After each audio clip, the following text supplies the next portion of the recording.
Team Falcons Philippines versus RRQ Hoshi game number 2. Here we go.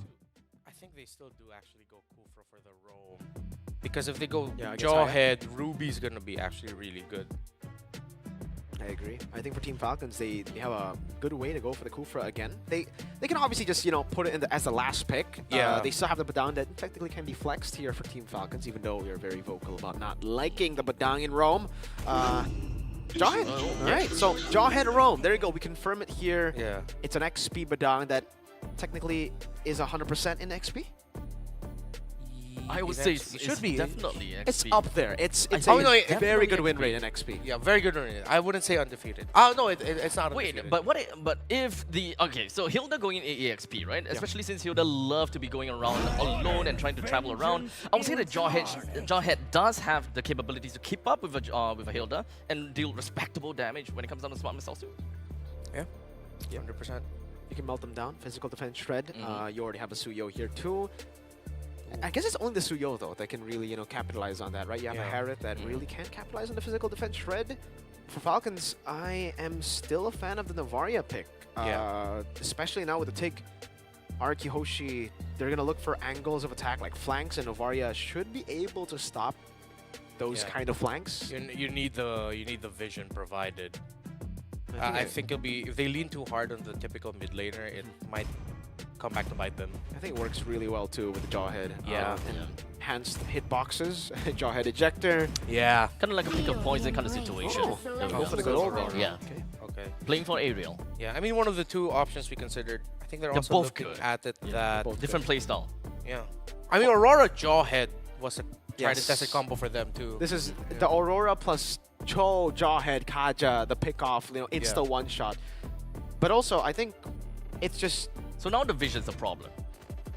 Jawhead is not exactly that great. Yeah, he has to put himself in a dangerous position. The thing is, I think Falcons have gotten themselves such a good early game composition that they might not care by the time, you know, the Loyi Tigreal can look for angles.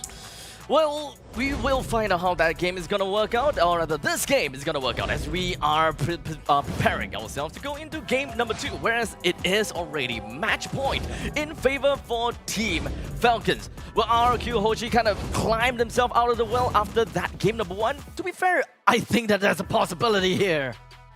Let's see, ladies and gentlemen, possible clean sweep for Team Falcons to again stay undefeated in Group B. We are calling Group B the group of death, but for Team Falcons, it looks like it's been the group of, yeah, all right. Yeah, alright. We should put that in the official socials. Group of, yeah, all right. Yeah, all right. Yeah, all right. With a high pitch, too. Yeah, does that mean, I guess it's alright. You know what I just realized? In the moments where if ever owgwen would want to get vision and he has smart missiles activated, while idok will most likely in those times knock him back, he is still receiving damage also. Control here, 4 members. Sutsujin quad shadow in. flaptzy almost taken away. Wait, okay, Sutsujin does get it. Doesn't use the red tree, but Kyle didn't use it either. Good poke to owgwen. Yeah, it's tough for owgwen to get in a good position right now. So I think he's just going to accept the fact that it's going to be like game number 1, but maybe even a bit more devastating. Of course, Jawhead not as tanky as Kufra generally. Oh, way too aggressive there from rinz! So far off of the minion wave. Gets punished. Sir, you did not need to do that. I'm just going to say that. You did not need to do that. A little bit way too deep, not respecting the ejector. Good flicker commit though, but pheww is going to get caught out. Sutsujin still has a shadow kill, decides to use it. pheww will fall as well. Both mid laners overextending. Wild. Okay, so I think this might be a scrappier game than we expected already, 2 minutes in. And I think it just goes to show just how good right now these two mid laners are to getting advantage. In the bottom lane, Super Marco doing really well against toyy. kyletzy sees Sutsujin. Yeah, no shadow kill this time for Sutsujin, so Yeah. clean escape for kyletzy. Though again in the mid lane, what happened Sure. to pheww? Another pick. Dyrennn gets traded though. Another 1-for-1. Truly a scrappy game. idok gets a shove, but Flap is the one who gets the capitalization. Fist crack. No damage though. This is a tanky banana. Yeah, it's not quite there yet, but Team Falcons and RRQ Hoshi are trading so much in the mid. I think it's just high respect for both rinz and pheww at this point. Uh-oh. There you go. Kabadan into an ejector. dyrennn walking back now, looking for the damage onto pheww again. No way, but pheww gets bombed one more time. 0 and 3. Team Falcons trying to go and do the same to rinz. Now cut down by kyletzy, forcing to flicker out by rinz. Dyrennn walking up again. Oh, brawling in. flaptzy able to escape as owgwen gets a smart missiles and RRQ take control of the turtle. RRQ HOSHI lost a few Jushin and took it personally. they're just continuing to hunt this man, and RRQ HOSHI will be able to get the turtle. And you're starting to see, as long as they keep getting one, as long as they keep getting the captain, well, Team Falcons are starting to have problems early on. Okay, for a second, I thought sutsujin had the shadow kill and was looking for a Committed kill. again. Again on pheww, but luckily for pheww, sutsujin doesn't, is forced to go back to purple.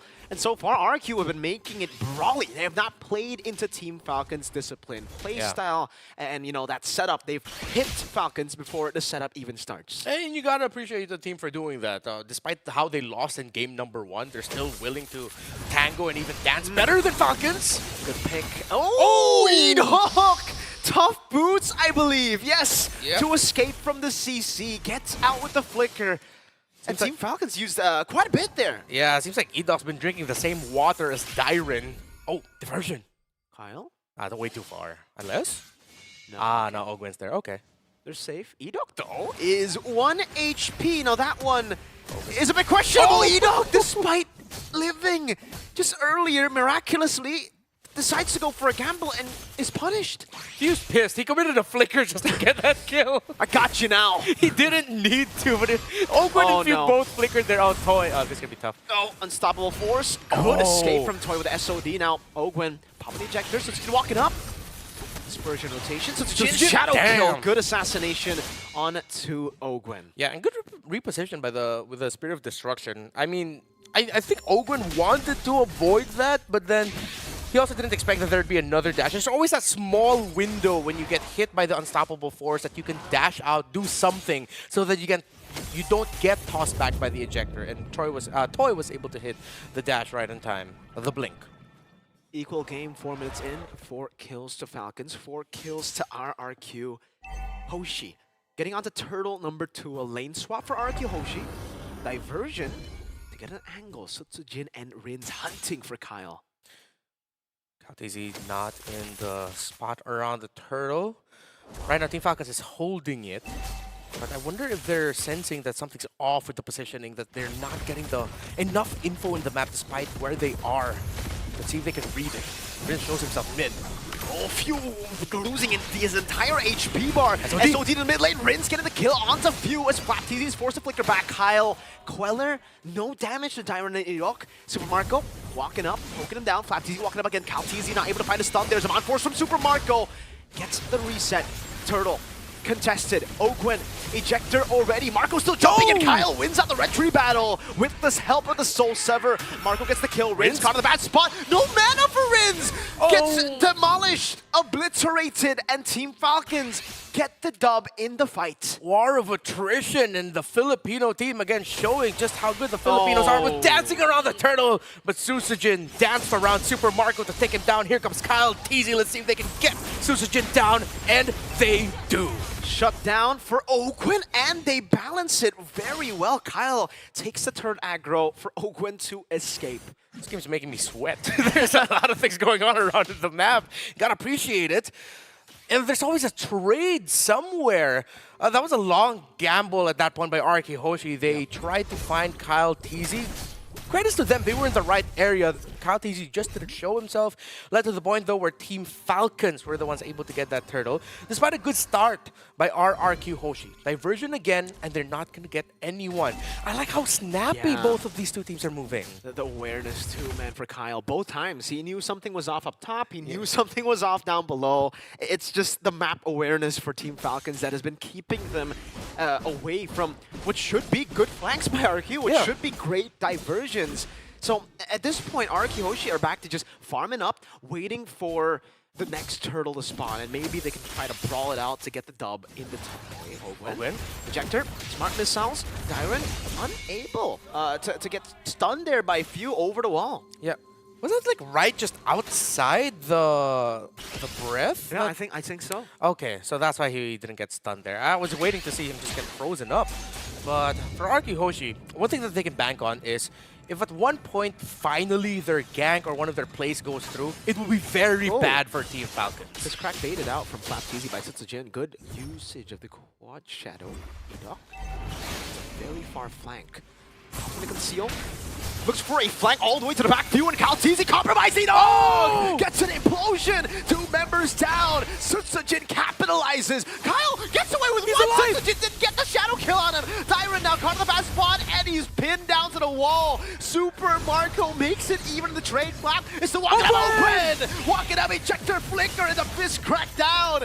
How did Team FALCONS turn that around? Time and time again, but in the bottom lane, a good push by toyy. Team FALCONS are losing a bit of the map, but they could have lost significantly more. Wow. And with RRQ HOSHI starting the previous one, dude, they're the ones at the Lord. That was crazy, a crazy sequence of events. kyletzy was 1 HP. The last shadow kill proc didn't get him. Idok now trying to go for a desperate maneuver, but gets slain instead. A diversion there. Oh my god, flaptzy gets a 2-member stun on the fist crack. There's a shadow kill in the back. pheww still having the passive there. Kiting away against Dyrennn. Lord very low. Sutsujin getting to it. No. Kyle picks up the Lord, and Team FALCONS get a massive win on the back of Idok's engage. RRQ HOSHI, it feels like they're going up against a team full of Dyrenns. Every time, it looked like they would win something, but Team FALCONS would survive. They lived through it somehow, some way. And now, it's Team FALCONS getting the first Lord, and with this, will be the first team to get a considerable lead in this game. Oh my goodness. So many sets, so many plays. kyletzy is doing a lot of damage here. Number 1 on the gold leaderboard. I feel so bad for idok, because that was such a good concealed implosion. That was a beautiful set, man. It was the set they were looking for the entire game, and they weren't able to capitalize on it. Kyle lived with 1 HP. I would love to see a replay of that, man. 1 HP, last tick of the shadow kill, couldn't get it done. Yeah, content team that's definitely going on the highlights for social media. That definitely has to go there. Now the Lord for Team FALCONS, looking to close this one out 2-0. And to keep their record alive, to keep their record of unbeatable games, but in matches, unstoppable force. Idok gets away in time, had to force out the conceal and the flicker. Yeah, big resource out. At this point, the unstoppable force won't take too long to come back. They can continue pushing down mid. I like how RRQ HOSHI, though, are managing the middle minion wave. They're not easily giving that up. They left toyy with the Lord up top, knowing that Team FALCONS would want to commit heavily into the mid to break the tower, but they aren't able to. The next one, though, let's see when they can find it. Almost a kill. Idok finding the implosion, this time only onto... Oh, there's no damage. There's absolutely none. Owgwen was tickled under the turret. Marco was like, all right, I'm gonna just take the turret. This is my life now, but I'm okay with it. Like, I don't mind. Oh, no. So without the Moskov and the Hayabusa nearby, the Hilda, Tigreal, and Loyi will not be able to dish out enough damage. Diversion. Do they commit? Okay, they don't. Is it for the Tigreal? Is it an Idok?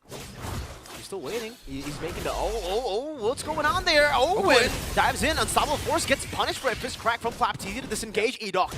There's no way he finds it twice. Idok looking for the flank, this time going onto pheww. pheww flickers out. Kyle in the bush. Wrong target for RRQ. Can't capitalize. Could be an even worse trade for Team FALCONS. Sutsujin will not be able to steal the purple buff away from kyletzy, but because owgwen went in a little bit too deep, now RRQ HOSHI has space to work with. Now it's back to, you know, both teams waiting for the neutral objective. Owgwen, he died, but fortunately for Team FALCONS, he didn't die right as the Lord spawned. Kyle, he's gonna wear all this time. Now gets chain CC'd, but is so tanky. He doesn't have any defensive items. No, that's just nothing. That's just how far ahead they are. Yep. Not enough damage. Yeah, rinz only has 2 items. Only has the book and the wand. So that could explain it. toyy wasn't all completely right there yet, too. Nowhere near enough damage. Okay. Especially against the immortal form of suyo. That damage reduction playing a big part in kyletzy's escape. Yeah. Sutsujin, though, has a BOD now, so hopefully someone from Team FALCONS got to see that. Have to respect the damage spike coming out from a Hayabusa with a BOD on is sometimes forgotten by some players and teams. Team Falcons going for a topside split. It's a 4-1 split. Diversion into the bush. I don't think you gotta take that. No, okay, yeah. That could have been bad. Flap?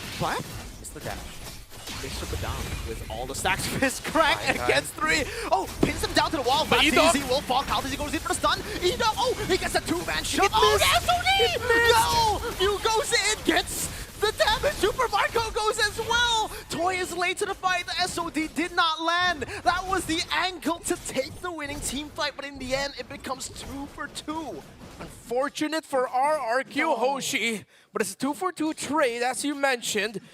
This can still be contestable. They're just gonna slowly whittle it down. They still have to find the Harrow. They have to find kyletzy. They'll see it.